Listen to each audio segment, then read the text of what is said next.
അങ്ങനെ കുറേ കാത്തിരുന്ന് ആ വിധിയും വന്നു. ബഡ്സിൽ പെടുമോ ഇല്ലയോ, ബഡ്സിൽ വരുമോ എന്നുള്ളതായിരുന്നല്ലോ സംശയം. അതും തീരുമാനമായല്ലോ. പിടിച്ചു വെച്ച 212 കോടിയും സ്വത്തുവകളും അത് കണ്ടുകെട്ടിയത് സ്ഥിരപ്പെടുത്തിയിരിക്കുന്നു. ഇനി എന്താ അടുത്ത പരിപാടി ലീഡേഴ്സിൻ്റെ? നമുക്ക് ഉടനടി കാണാം. ഇവരിനിയും ഈ പാവങ്ങളെ പറഞ്ഞു പറ്റിക്കും എന്നുള്ള കാര്യത്തിൽ യാതൊരു സംശയവുമില്ല. വിധിയൊക്കെ ഇങ്ങനെ തന്നെ വരുള്ളൂ എന്നുള്ളത് ഈ ലീഡേഴ്സിന് നന്നായിട്ട് അറിയാം. കാരണം ഇവരടുത്ത് കോടതിയിൽ കാണിക്കാൻ പറ്റിയ ഡോക്യുമെൻ്റ് ഒന്നുമില്ല. ഇത് മണി ചെയിനാണെന്നുള്ളത് പണ്ട് മുതലേ, തുടക്കം മുതലേ റിപ്പോർട്ടിലുള്ളതാണ്. അതെല്ലാം ഒന്ന് തെളിയിക്കാൻ പറ്റുന്ന ഒരു ഡോക്യുമെൻറ്റും ഇവരാരും ഇത്രയും കാലമായിട്ട് കോടതിയിൽ സബ്മിറ്റ് ചെയ്തിട്ടില്ല എന്നുള്ളത് ഇവർക്ക് നന്നായിട്ട് അറിയാം.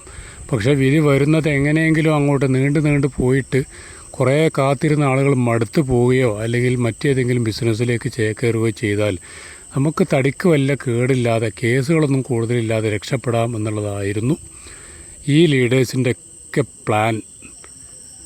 അത് ഇവിടം വരെ എത്തി നിൽക്കുകയാണിപ്പോൾ. ഇവിടെയൊക്കെ വാക്ക് കേട്ട് ഇത് ദൈവത്തിൻ്റെ കയ്യൊപ്പുള്ള കമ്പനി ആയിരുന്നു, ഒരുപാട് ആൾക്കാരുടെ അന്നമായിരുന്നു എന്നൊക്കെ പറഞ്ഞ് ജയ് വിളിച്ച് നടന്നിരുന്ന ആളുകൾ ഇപ്പോഴും ഉണ്ടല്ലോ. കുറേയൊക്കെ ആളുകൾക്ക് ബോധം വന്നു. ഇനിയും ബോധം വരാത്ത ആളുകളുണ്ട്. എനിക്ക് നിങ്ങളോട് പറയാനുള്ളത്, എൻ്റെ മാത്രം അഭിപ്രായം, ഇപ്പോൾ നമ്മുടെ മുന്നിലേക്ക് അബ്ദുൽ ബാരി എന്ന ലീഡർ കൊണ്ടുവന്നിട്ടുള്ളത് സേവ ഹൈറിച്ച് സൊസൈറ്റി എന്ന് പറയുന്ന ആ ഒരു സാധനം ഉണ്ടല്ലോ, അത് വമ്പൻ ചതിയാണ് അടുത്തതായിട്ട് നിങ്ങളുടെ മുമ്പിലേക്ക് വരുന്നത്.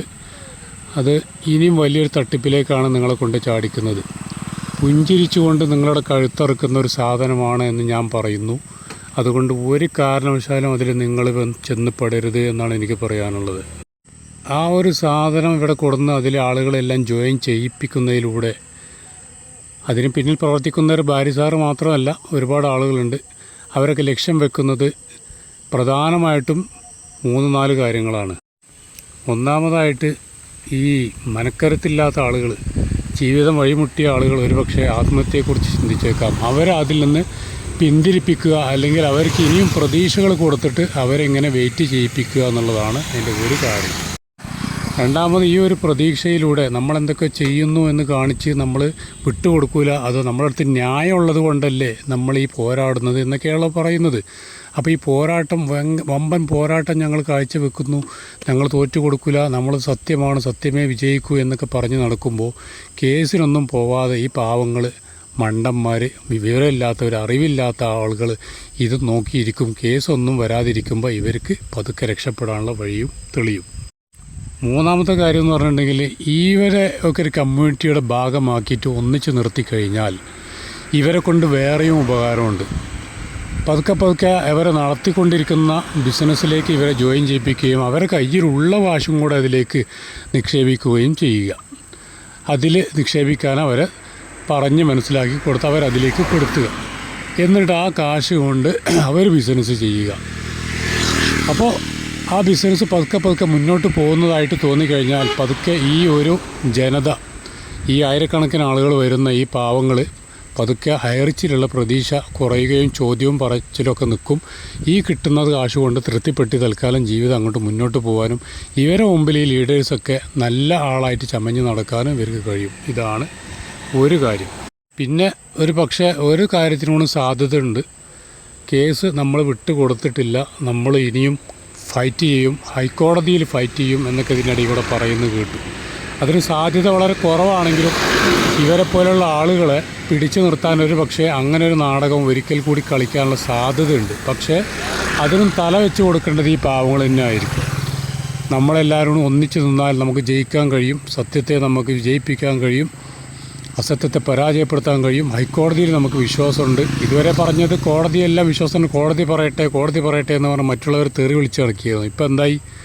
ഇനി ഹൈക്കോടതി പറയട്ടെ എന്ന് പറഞ്ഞിട്ട് കേസ് നടത്തും. നമ്മളവിടെ വക്കീലിനെ വെക്കുന്നുണ്ട്, വക്കീലിന് ഇത്ര ലക്ഷം ഫീസ് കൊടുക്കണം, അതുകൊണ്ട് നമ്മളെല്ലാവരും ഒത്തുപിടിച്ചാൽ എല്ലാം നടക്കുമെന്നും പറഞ്ഞുകൊണ്ട് ഇതേ പാവങ്ങളുടെ അടുത്തുനിന്ന് മുമ്പ് വാങ്ങിയതുപോലെ 200, 300, 500 രൂപ വെച്ചിട്ട് പിരിക്കും കാശ്, കേസ് നടക്കാനാണെന്നും പറഞ്ഞിട്ട്. അതും കൂടി ഇവർ ഇതിൻ്റെ പുറകിൽ കാണുന്നുണ്ടെന്ന് ബലമായി സംശയിക്കേണ്ടിയിരിക്കുന്നു. എനിക്ക് എൻ്റെ സുഹൃത്തുക്കളെന്ന് വിളിക്കുന്നത് നിക്ഷേപിച്ചിട്ട് പെട്ടുപോയിട്ടുള്ള ആളോട് എല്ലാവരും പറയാനുള്ളത്, എന്നെപ്പോലെയുള്ള ആളുകൾ ഇതുവരെ പറഞ്ഞതൊന്നും നിങ്ങൾ കേൾക്കാതെ ഞങ്ങളെ തെറി വിളിച്ചു, ഞങ്ങൾ കള്ളന്മാരാണ്, തകർക്കാൻ വരുന്നവരാണ്, നെഗറ്റീവ് പറയുന്നവരാണ്, അസൂയാലുക്കളാണെന്നൊക്കെ പറഞ്ഞു. ഓക്കെ, അതെല്ലാം കഴിയും. ഇനിയെങ്കിലും ഞങ്ങൾ പറയുന്നത് ശ്രദ്ധിച്ചോളൂ, അതിൽ വിശ്വസിച്ചോളൂ. നിങ്ങളെ ഒരിക്കലും രക്ഷപ്പെടുത്താനോ നിങ്ങളെ നന്മയ്ക്ക് വേണ്ടിയിട്ടല്ല നിങ്ങളെ ഇവർ കൂടെ നിർത്തുന്നു എന്നൊക്കെ പറഞ്ഞ് ഇതുപോലെയുള്ള സൊസൈറ്റികളൊക്കെ കൊണ്ടുവരുന്നത് നിങ്ങളിൽ നിന്നും മുതലെടുക്കാനാണ്.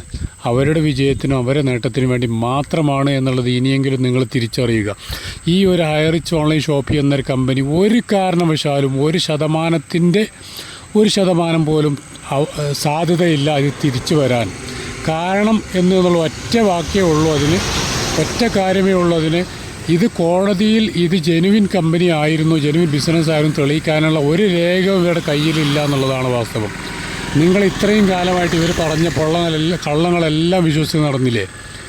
ഇനിയെങ്കിലും നിങ്ങൾ ഇത് വിശ്വസിക്കണം. ഇല്ലെങ്കിൽ നിങ്ങൾ ചോദിക്കണം, എണീറ്റൊന്ന് ചോദിക്കണം, എവിടെയാണ് നമ്മൾ കമ്പനി നടത്തിയ ബിസിനസ്സിൻ്റെ രേഖകൾ? അതൊരിക്കൽ പോലെങ്കിലും ചോദിച്ചിട്ടുള്ള ആളുകൾ ഒന്നെങ്കിൽ നിങ്ങളെ ഗ്രൂപ്പിൽ നിന്ന് പുറത്താക്കും, നിങ്ങൾ നെഗറ്റീവുകളാന്ന് പറയും, അല്ലെങ്കിൽ നിങ്ങൾ ചീത്ത പറയും, അസഭ്യം പറയും, തെറി വിളിക്കും, ഭീഷണിപ്പെടുത്തും. എന്നല്ലാതെ നിങ്ങളിൽ ഒരാൾക്കും ആ രേഖകൾ ഇവർ കാണിച്ചു തരില്ല.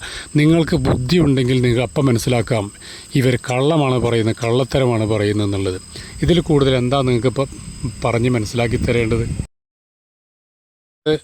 എൻ്റെ സഹോദരങ്ങളോട് എനിക്ക് പറയാനുള്ളത്, ഇനി ഒട്ടും വൈകിക്കരുത്. സ്ഥിരപ്പെടുത്തി കഴിഞ്ഞാൽ ഒരു പക്ഷേ അതിന് കാലപരിധി ഉണ്ടാവും. അബ്ദുൽ ബാരി സാർ ഇതിനിടയ്ക്കൊരു ബഡായി പുറത്തു വിട്ടിരുന്നു.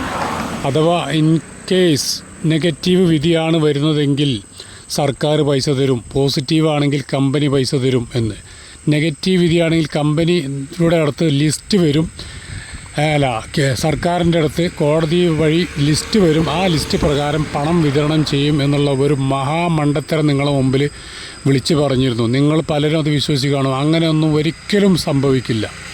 നിങ്ങൾക്ക് കാശ് നഷ്ടപ്പെട്ടിട്ടുണ്ടെങ്കിൽ ഞാൻ ഇത്ര കാശ് ഇതിൽ നിക്ഷേപിച്ചിട്ടുണ്ട്, ഇന്ന ആൾ മുഖേന ഇന്ന അക്കൗണ്ടിലേക്ക് നിക്ഷേപിച്ചിട്ടുണ്ട് എന്നുള്ളത് നിങ്ങൾ കാണിച്ചു കൊടുക്കണം. നിങ്ങൾ പരാതിയുമായി പോയെങ്കിൽ മാത്രമേ നിങ്ങളെ രേഖകൾ അവിടെ ഉണ്ടാവുള്ളൂ. അല്ലെങ്കിൽ എല്ലാ കള്ളപ്പണക്കാർക്കും പണം തിരിച്ചു കൊടുക്കുന്ന പണിയല്ല സർക്കാരിന്.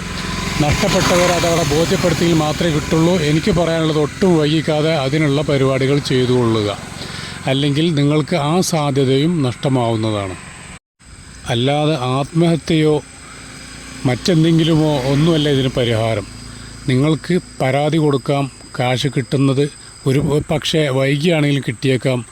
അതിനു പുറമെ നിങ്ങളെ പറഞ്ഞ് പ്രലോഭിപ്പിച്ച് നിങ്ങളെ കയ്യിലുള്ള കാശ് വാങ്ങിക്കൊണ്ടുപോയ ആളുകൾ ജീവിച്ചിരിപ്പുണ്ടല്ലോ, അവരുടെ വീടുകളിൽ നിങ്ങൾക്ക് ചെന്ന് സംസാരിക്കാം, അവരെ മേൽ സമ്മർദ്ദം ചെലുത്തി അവരുടെ ഭാഗത്തു നിന്നും കാശ് വാങ്ങിയെടുക്കാം. ഇല്ലെങ്കിൽ കേസുമായി മുന്നോട്ട് പോകുന്നു പറയാനുള്ള അവകാശവും അധികാരവും സ്വാതന്ത്ര്യവും നിയമവും ഒക്കെ ഈ നാട്ടിലുണ്ട്. നിങ്ങൾ അതൊന്നും ചെയ്യാതെ അതേ കള്ളന്മാർ പറയുന്നത് കേട്ടിരിക്കുന്നത് എത്ര മഹാവിഡ്ഢിത്തമാണെന്നൊന്ന് ഓർക്കുക. ഇനിയെങ്കിലും നിങ്ങൾ കണ്ണു തുറന്ന് ചിന്തിച്ച് പ്രവർത്തിക്കുക. ഇപ്പോൾ ഇതേ പറയാനുള്ളൂ. Okay, by.